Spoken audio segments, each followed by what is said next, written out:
Welcome back, everybody. Today we got another Kevin Samuels classic. And trust me, this one goes left fast. What's up? What you got for me?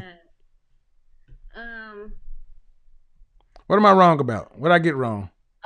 I don't think you have many things wrong. Honestly, I was looking at your audience and attempting to gauge your frame of reference, and um, but from what I could see, I don't think your positioning is like a wrong one or anything. Right? I and I honestly just kind of came on here. Am I? Should I just ask a question or Yeah, should I yeah, make some yeah, yeah. statements? Go ahead and ask your question. If you have, Ask my question. uh huh. Um, okay, um, so in the black community, both sides are broken. Um, I know this is like primarily a critique on black women, but I also think that black men are also, you know, black women or black men also have a lot of flaws, Okay. and we're both broken. Okay. And I feel like both sides place a lot of blame on each other, and both sides appear that they cannot really step forward in righting their wrongs. Okay. What is the solution Well, there? let me ask you one question. Let me ask you: are you Okay. familiar with Shahrazad Ali? Yes, Okay. not super familiar, but yes. She wrote a book called The Black Man's Guide to Understanding the Black Woman, Mhm. and she made a statement 30 plus years ago that the black man in this country has been cataloged, prosed about, examined, put under a microscope 30 ways from Sunday. We have examined black men, but Mhm. black women have never been examined. Mhm. So this is and to this day, black men are always getting our side. Who holds black women accountable? Mhm. No one can question black women. There's an old quote. You want to know who rules you? Know who you can't criticize. Mhm. So when we say that black men and black women are both, we have our issues. Statement of fact.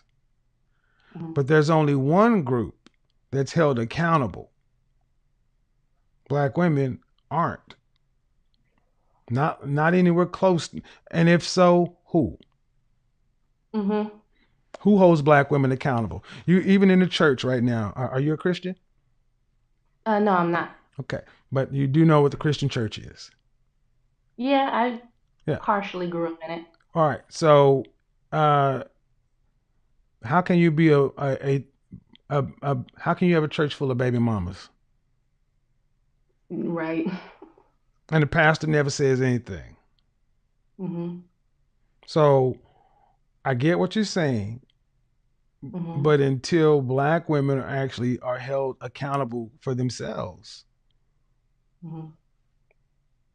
how do you propose to have an interaction? Because I mean, this is going to be a little bit pejorative, but how old are you? I am 29. 29.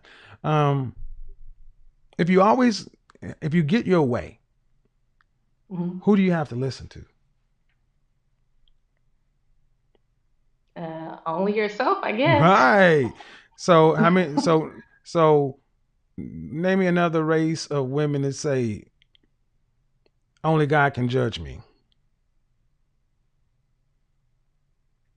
Um, I don't know, but I also try to stay away from comparing ourselves to other But groups. you see what? But you get what I mean. Other groups have checks and balances. In other Mhm. groups, the men can actually have exert some form of uh, control over their women. Black men have never been able to exercise any control over black women, which is funny when you hear all this talk about patriarchy, patriarchy, patriarchy. Black men have never been the color purple was one of the biggest lies ever told. Black men have never been in Oh that kind yeah, of control over black women. I agree. So if you're supposed to be in a leadership position, a headship, and you can't be in control of the situation, and now you have the state, the in between you. If let's say you and I were married, right? And I'm a high value black man. I got all this stuff going for me. I'm a millionaire and I got this and I got that and I got this and I'm just the man. I own my own company and this stuff. All you got to do is pick up the phone and dial 911. And Corporal Timms can come over there and treat me like George Floyd. And you know that. Right? Right. So if that can be used against you, black women have to not do that. Black women have to decide they want to cooperate with their men, not use the systems and the powers in place that have been put there to separate us, and voluntarily to come under protection, voluntarily submit. And I think that's a bit too big of a lift because too many black women look at submission as losing. Right. I don't see it that way. In terms of submission. But Are you going to get married? I am. Cool. Well, there you go. And are your I never thought it would happen. All right. Well, do you have any single girlfriends that are unmarried? Yes. And do they want to be married as well? Well, the one that I'm thinking of, she is not sure about a lot of things. And when I talk to her and she tells me certain things, I'm usually thinking of in my head like, I don't know if you're going about this the right way. But she's one of the people who's like, I want to get myself to a point of getting myself right. I want to get my career off the ground and all of that stuff. Because she basically wants to make sure that she's don't need to depend on no man. I can walk away if this shit don't feel right. I mean, I wouldn't put it that way. How would you put it? Or that like. Well, let me ask you, Nikki, why else would she need to have her career and her money and all that straight prior to getting married or even getting serious with a man? Because she doesn't. I think she, like many of us black women, don't understand the fundamental nature of the man and the woman, and she's been conditioned like many of us have, which like I don't know if you heard me say, it just kind of say off hand for a second that I didn't think I was going to get married because I didn't want to at some point in my life. But I think, is she a smart woman? Is she an intelligent woman? Is she an intelligent woman? Oh yeah. Okay. Then if she knows these things, if you're friends and she grew up an ADOS black person, she should have gotten some therapy by now. Because we all she's working on that. Huh? She really is. She is working on that. Well, good. Really is. Well, good. And if you have, if you're a friend and you're married, maybe, hopefully, your impression, your example, because I'll be honest, women, it's not your natural place to go out and work and produce and that kind of stuff. That's our natural place. Most women don't want to go out and work. And working and acquiring money is just leverage to where you're not having to be wholly dependent upon anybody. Right. I mean, and we can pretty it up, but that's really what it is. And I mean, it is a scary thing for a group of women who've been told you're strong, independent, don't need no man, you're the backbone of the community, you're all these things. It is a scary thing for women like that to do the trust fall. Okay. Could I answer your question? Go ahead. Real quick. About as far as what I've ascertained, her reason for her positioning is that she feels like in order for her to have a man who has something, she has to have something. But like I explained to her, And this is actually one of the things I wanted to state to your audiences that, and I've told her that men don't care about the wealth of a woman. Mm-hmm. He cares about, and there might be more, but I usually just state it simply. He cares about her youth and her beauty. Yeah, that's it. And women, in terms of men, care about wealth and resources and protection. And I'm not really sure why that's so difficult for people to understand. But tell her one thing. Maybe start having her come around these spaces, and she can start seeing that from men. Because I mean, the average black woman was raised to be like a guy.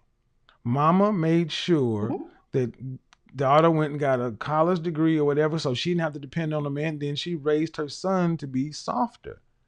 So it makes sense that she thinks you know how many women I will meet who will, you ask what you bring to the table, and the first thing they start talking about is their degrees and their income, and I'm like, I could care less about all that. But a lot of women, black women, have been cultured to believe, or been taught to believe that. So I get it. Have her come around these spaces, though. Appreciate you calling in, sis. No problem. Have a good day. Bye. You too now. Bye-bye. Yeah, man. I mean, I got, I know some guys are like, man, I want, my woman to be this and that.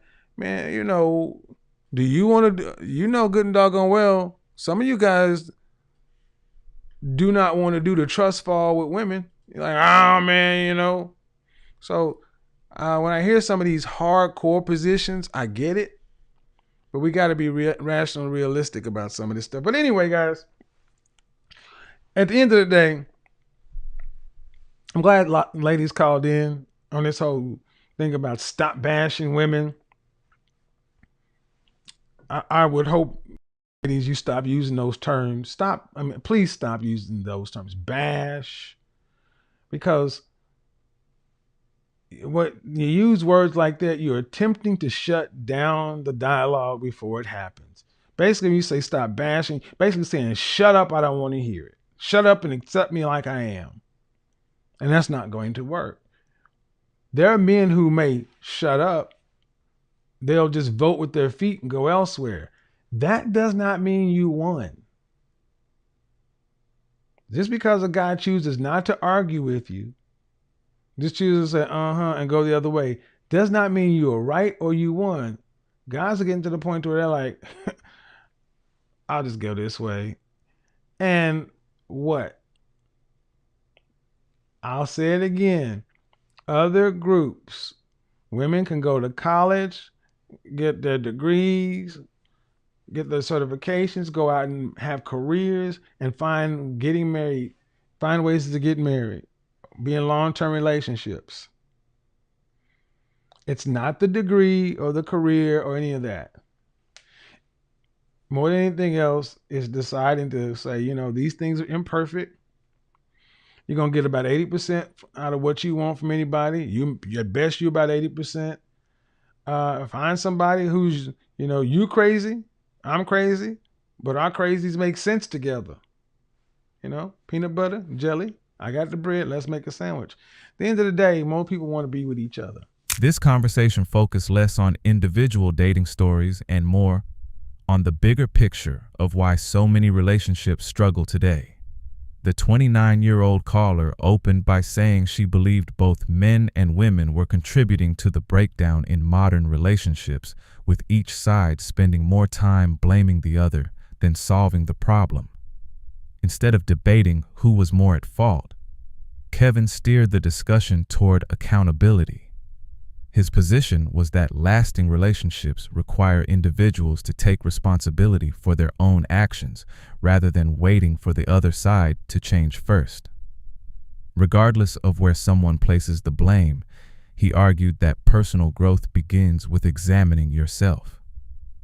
The caller also described a friend who often said she didn't need a man, yet still wanted to attract a successful partner.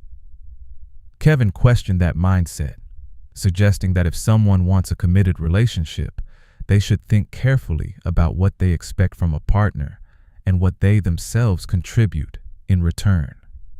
His broader point was that healthy relationships are built on mutual value and shared effort rather than one-sided expectations. One interesting aspect of the conversation was Kevin's emphasis on understanding the purpose of partnership. Rather than viewing relationships as a competition between men and women, he encouraged thinking about cooperation, complementary roles, and shared goals. Whether viewers agree with every conclusion or not, the discussion centered on moving away from conflict and toward personal responsibility. The call also highlighted how cultural messages and personal beliefs can shape expectations about relationships.